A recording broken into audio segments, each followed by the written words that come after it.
Antes de comenzar, queremos recordarles que este espacio tiene un fin estrictamente educativo e informativo, basado en fuentes verificadas para fomentar una comprensión profunda de los hechos globales. Nos oponemos a la desinformación. Nuestra meta es el intercambio de conocimiento y análisis crítico, siempre bajo el respeto a todas las partes involucradas. El fin del Club de Caballeros en el Mar Negro. Bienvenidos al reporte de situación de este jueves 22 de enero de 2026. La cortesía en el alta mar ha muerto. Durante años Moscú y Kiev mantuvieron una regla no escrita, un club de caballeros donde pues el comercio fluía a pesar de los misiles. Pero el tiempo de los caballeros se terminó. Ucrania decidió atacar a la flota en la sombra rusa desde el Mediterráneo hasta las costas de Senegal y ahora Andrei Belousov ha dado la orden. Odessa se cierra. Andrei Belousov, ahora lo podríamos llamar el arquitecto de la asfixia, ¿no? Belousov no es un general de caballería, ¿eh? Es un gestor de recursos que sabe dónde cortar el cable para que todo el sistema colapse. Entremos de lleno a este análisis. Y empecemos con un sorbito de café. Súper necesario para este análisis y esta ceremonia de plática, ¿no? Lo que estamos viendo es una operación de estrangulamiento logístico de manual. Es la respuesta asimétrica, ¿no? Ucrania estiró demasiado la liga. Al perseguir petroleros rusos en el Atlántico, pues forzaron a Moscú a dejar de ser compasivo. Belousov, con su visión económica, no solo busca hundir barcos, busca hundir la viabilidad del puerto de Odessa. Es ese apagón de las grúas, ¿no? No solo son los barcos. En diciembre los drones serán inutilizados en las subestaciones eléctricas en Odessa y Nikolaev. Un puerto sin luz es un puerto muerto. Sin energía, las grúas no cargan granos y sin puentes en el Danubio, el flujo logístico pues es inexistente. Sería pues un fallo total del sistema, ¿no? El incidente de los graneleros, ¿no? 9 de enero, dos buques con una bandera de San Cristóbal y Nieves y otro de las Islas Comoras, pues sintieron el peso de metal ruso. Rusia ya no hace advertencias por radio. Ahora las advertencias llegan en una forma de drones impactando en la superestructura de los barcos. El mensaje es claro para los armadores. Si entras a Odessa, tu seguro no te va a cubrir. Lloyds no te protege. Ese es el factor de las banderas, ¿no? Hay que mencionar que ahora a Rusia ya no le importa si el barco tiene bandera de paraísos fiscales. Aquí, amigos de qué hablan Geo, se acabó el escudo diplomático. Ahora, entremos a la exposición de un artículo del factor Reibar. El analista Mikhail Izvinchuk del reconocido centro Reibar lo confirma. Esto es una guerra de tarifas. Cada ataque exitoso sobre el costo del seguro y del flete, ¿verdad? Las empresas ya están, pues, dudando. No necesitan hundir toda la flota, solo necesitan que sea financieramente imposible operar con Ucrania. Los transbordadores en llamas en los puertos son la firma de que esta vez Rusia no está fanfarroneando. Los ataques a la navegación ucraniana están, pues, podríamos decir, surtiendo efecto. Hay menos gente dispuesta a enviar graneros a Odessa. El daño aún no es crítico. Las tarifas de flete se mantienen sin cambios y las empresas aún no se niegan rotundamente a enviar buques a Ucrania. Sin embargo, si los armadores ya dudan, cada ataque posterior a los cargueros secos en Odessa y en el Danubio, pues, debilitará aún más su deseo de colaborar con el régimen de Kiev. E incluso podría aumentar aún más las tarifas de flete. Miren, comenta Mikhail Izvinchuk del Centro Analítico Reibar sobre los resultados, dice, sobre los resultados de nuestra operación de 2 meses. Y habla, los analistas subrayan que los resultados obtenidos no son motivos de complacencia, sino más bien una guía para la acción y una ilustración de cómo ataques a gran escala y potentes conducirán al efecto deseado. Ahora, entremos al Consejo Agrario, lo que sí informa, ¿no? Pero el daño no termina en el mar. El golpe llega hasta la tierra, hasta los silos. El Consejo Agrario ha sido facultado para informar sobre la verdadera magnitud del desastre para el sector agrícola ucraniano. ¿Qué pasa cuando el grano se queda atrapado en tierras mientras los puertos arden? Lo veremos a continuación porque este es lo que realmente pues le duele al régimen de Kiev. Guardia alta. El colapso de los números. El grito del Consejo Agrario. Ahora bien, aquí están las pruebas del crimen logístico. El Consejo Agrario de Ucrania ha tenido que decir la verdad. Y los datos son escalofriantes. No se trata de propaganda, son propios agricultores admitiendo que el puerto de Odessa y las rutas de Danubio están al borde del abismo. Mientras Kiev habla de victorias, pues sus hilos están reventando porque no tienen salida al mar. Miren, hay que ver esto con atención porque estas cifras son el informe de daños de un sistema pues que ya no puede repararse.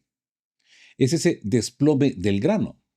De 1 millón de toneladas previstas para diciembre, solo salieron 375,000, menos del 40%. Si comparamos diciembre de 2024, cuando exportaban 800,000 toneladas de trigo, la caída es vertical. Esto no es solo una baja en las ventas, es la pérdida de mercados internacionales que Ucrania tardará décadas en recuperar.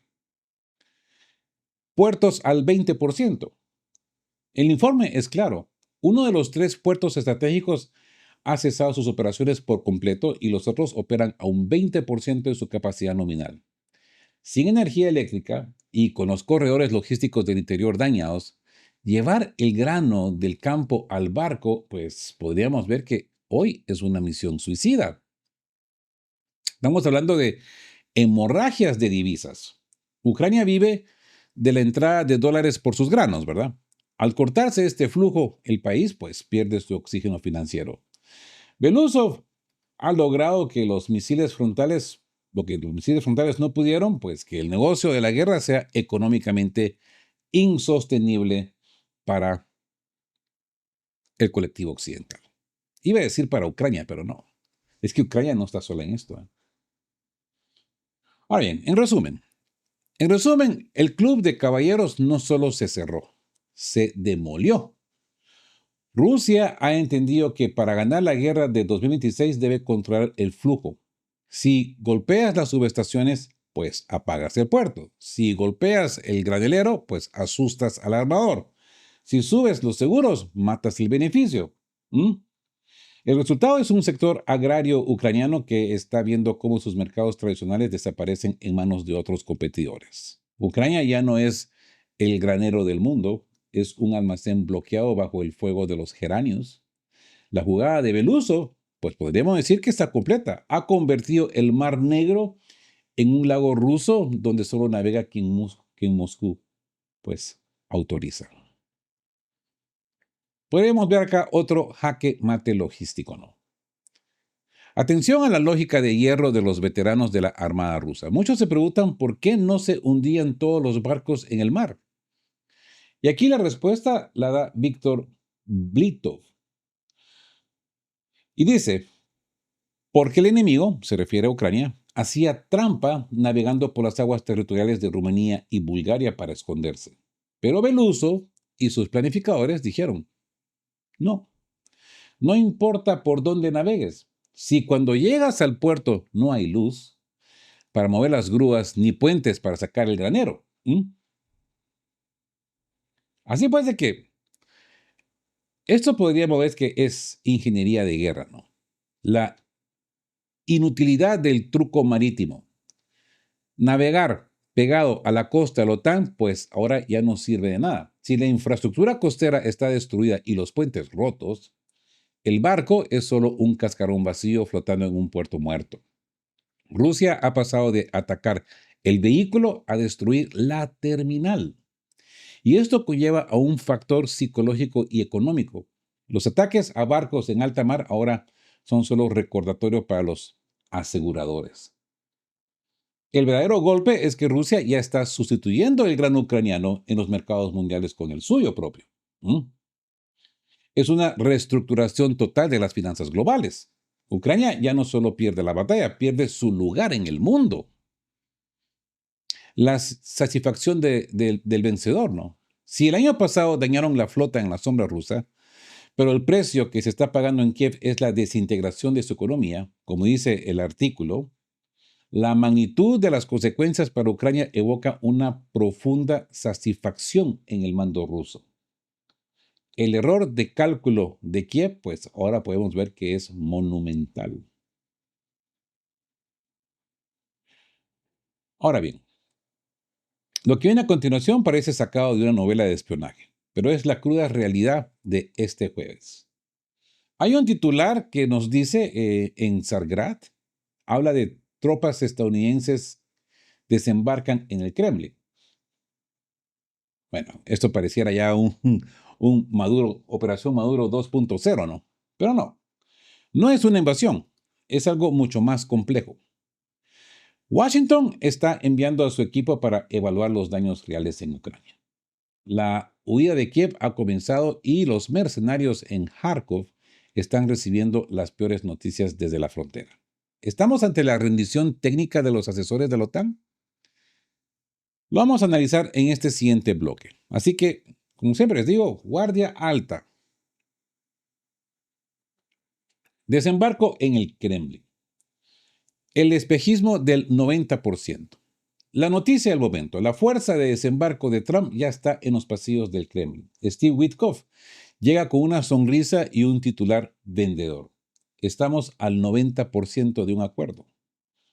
Pero cuidado, porque en este canal no nos dejamos llevar por el optimismo de oficina, no. Como bien dice el corresponsal Alexander Kotz, ese 10% restante no es un detalle, son los cimientos de la seguridad mundial.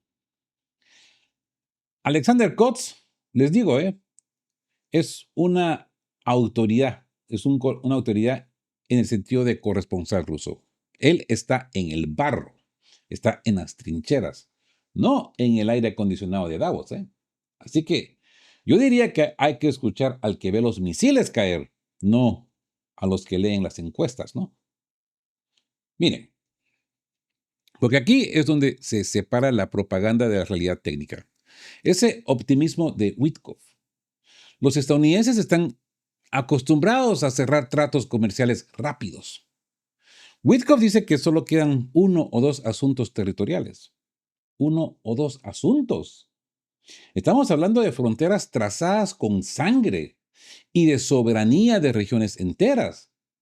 Lo que para Washington es un fleco en el contrato, para Moscú es una línea roja existencial. Pero por supuesto, los estadounidenses no lo miran de esta manera.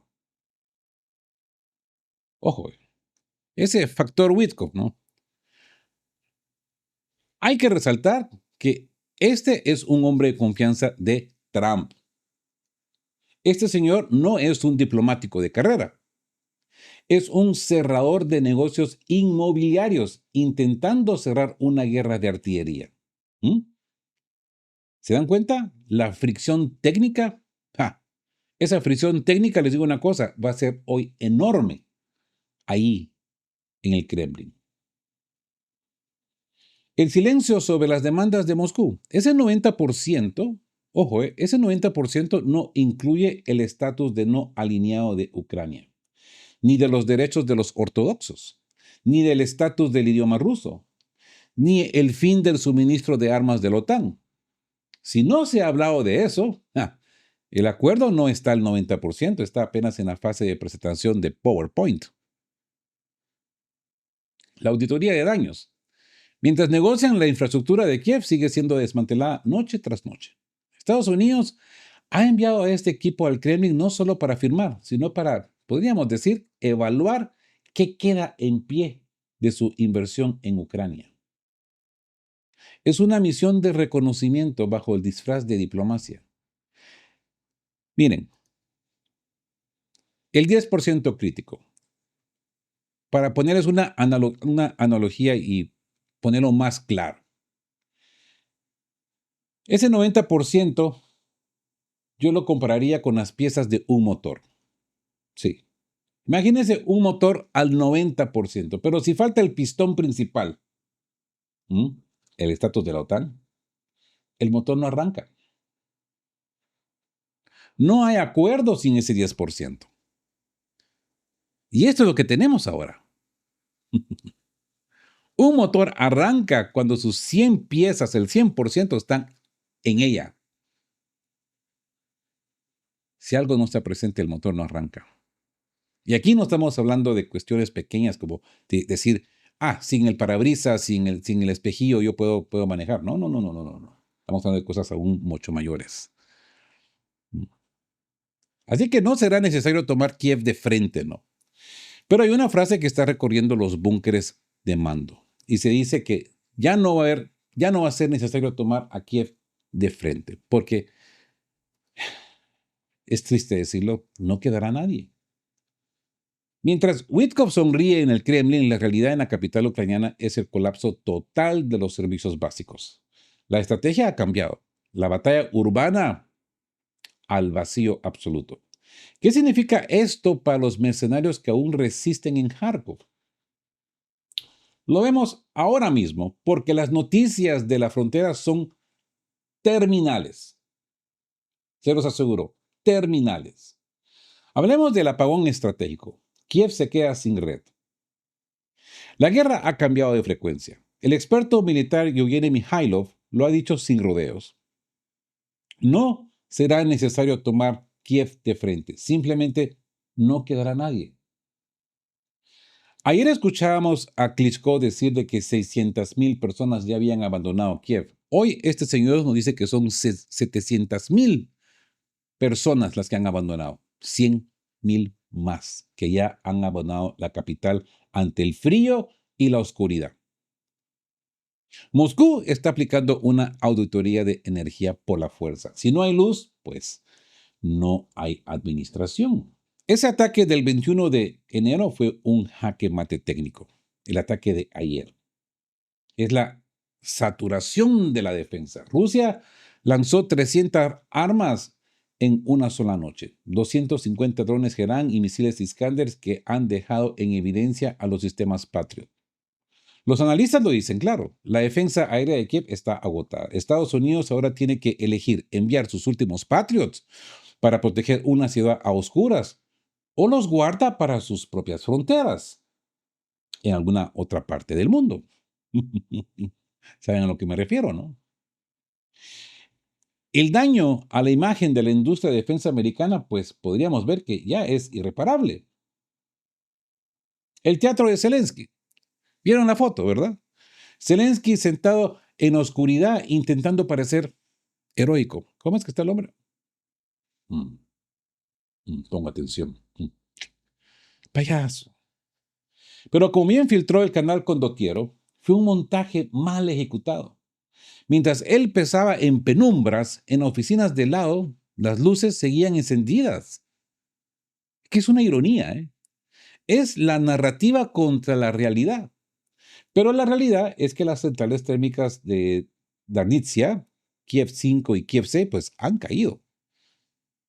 Ahí está el corte de flujo. Lo más grave, han interrumpido el flujo de energía que venía desde el oeste. Kiev ya no es el centro de distribución, es una isla desconectada. Sin energía, las centrales de gas en Vinnytsia y las subestaciones en Rivne están fuera de servicio. Podremos ver que es el colapso total de la retaguardia, ¿no? Hablando así en palabras grandes, ¿no? Kharkov, ojo, es que las noticias que me acaban de entrar, pues ya ustedes me darán su opinión. Ese destino de los mercenarios. Porque mientras Kiev elige entre la luz y el frente, Kharkov se ha convertido en un avispero. Los reportes indican que la ciudad está llena de mercenarios extranjeros. Pero ustedes se preguntarán, ¿por qué están ahí? ¿Es una última línea de defensa o una trampa de salida? ¿por qué no están en el frente? Donde son mucho más necesarios. Todo el frente se está cayendo y estos mercenarios andan ahí caminando en Kharkov. Es que lo que viene ahora son las malas noticias desde la frontera. Y les aseguro que el final del Club de Caballeros en el mar es solo el principio de lo que les espera en tierra. Kharkov. Mercenarios, ¿pero contra quién? Mercenarios contra el pueblo. Sí, lo han escuchado bien. Son mercenarios contra la gente de a pie. Pongan atención a este reporte desde la frontera. Mientras Beluso apaga las luces en Kiev, en Kharkov el ambiente es eléctrico, pero las razones son equivocadas. El coronel Gennady Alhine confirma que la ciudad está inundada de mercenarios y nacionalistas recién llegados. No solamente son mercenarios, son estos locos nacionalistas azovitas. No están en las trincheras, están patrullando los centros comerciales. No están ahí para detener a los rusos, están ahí para detener a los ucranianos. ¿Mm? Sí, hay que ver esto con un tazón de café, porque lo que está pasando en Kharkov es el síntoma final de un sistema que se devora a sí mismo. Es el escuadrón de la moral. Estos mercenarios entrenados en el oeste no son soldados de primera línea.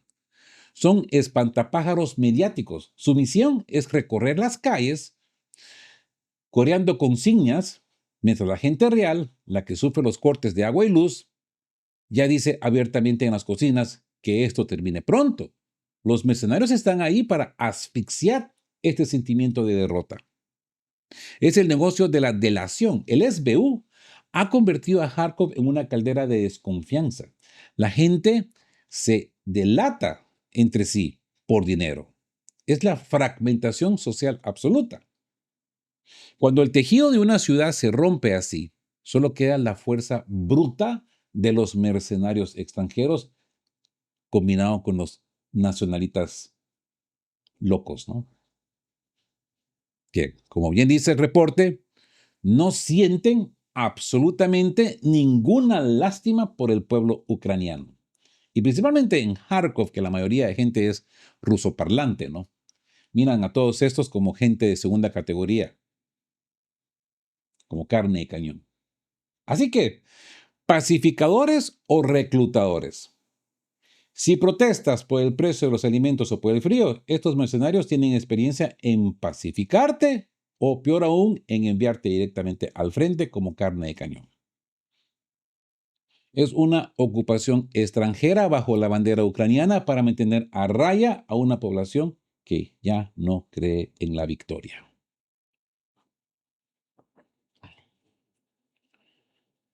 Pero, mientras los mercenarios juegan a ser policías en Kharkov, en la línea de fuego la realidad es un eco vacío. Se ha filtrado la frase que aterroriza al mando en Kiev. No hay nadie detrás de nosotros. Nos falta personal. La brecha entre los nacionalistas mediáticos de los centros comerciales y el soldado que muere solo en la trinchera se ha convertido en un abismo. ¿Qué está pasando realmente en la frontera de Kharkov? Lo vemos en el desenlace de este reporte. Guardia alta. Así que entramos al eco del 2015. Hombres de hierro versus mitos de papel. Amigos, hoy la historia nos está gritando hoy. Mientras los diplomáticos en Moscú pelean por cada coma de un acuerdo al 90%, pues recordamos el 21 de enero hace 11 años. Se decidió el destino del Donbass en el aeropuerto de Prokofiev. Aquella batalla rompió el mito de los invisibles cyborgs ucranianos y nos dejó una lección técnica que hoy resuena más que nunca. El factor humano es el que decide cuando el sistema falla. Porque el testimonio de Filipe Kosov, el ex policía estadounidense que luchó como francotirador Orion en Donetsk, nos da la clave de lo que hoy está pasando, de lo que está pasando el día de hoy. Y él empieza y dice, no hay nadie detrás de nosotros. Kosov relata que en el 2015 la defensa de Donetsk era una sola línea delgada. No había ejércitos de reserva, solo hombres decididos. El enemigo bombardeaba casas vacías, o sea, los ucranianos bombardeaban aparentemente casas vacías que había miles de soldados, cuando en realidad solo había un puñado de guerreros resistiendo 8 horas de infierno. Esa misma soledad es la que sienten hoy los soldados en el frente mientras los mercenarios patrullan los centros comerciales de Kharkov. Así que hombres de hierro versus tecnología, ¿no?